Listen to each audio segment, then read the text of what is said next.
হাতে যদি একটু সময় থাকে না নিজের জন্য নিজে সব কিছু করা যায়, ঠিক আছে? তো আমি আজকে আমার নিজের হাতে আমার চুলের জন্য তেল বানালাম। তো হ্যালো এভরিওয়ান, আসসালামু আলাইকুম। সবাই কেমন নিজের তেল নিজে বানানো যায়, চলেন কিভাবে বানাই সেটাই বলবো আজকে।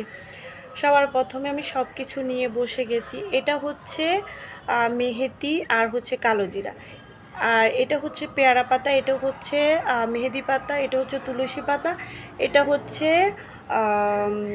মানে যে কোনো একটা ভর্তা, ওইটার নাম কালা কেচ্ছে, আর হচ্ছে যে কোনো একটা ধূপ নিলে হয়।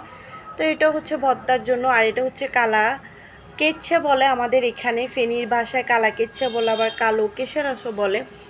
আর আমি কয়েকটা পান নিয়েছি, জাস্ট এগুলো। আর হচ্ছে যে কোনো ফুল, তোমরা গোলাপ ফুল বলো, গাঁদা ফুল বলো, মানে যেটা পাবা হাতের কাছে ওইগুলো দিবা। যত রকমের ফুল দিতে পারবো অতই ভালো হবে। তা আমার হাতের কাছে অত ফুল ছিল না, যেটা ছিল ওইটা দিয়ে কাজ চালালাম। আর হাতের কাছে আমার এই নারিকেল তেলটাই ছিল, আমি কিন্তু বাসায় এটাই ইউজ করি। অত দামি দামি ব্র্যান্ডের তেল ইউজ করার আমাদের এত সময় নেই বা হাতে অত টাকাও নাই। যাই হোক, আর সর্ষের তেল নিলাম।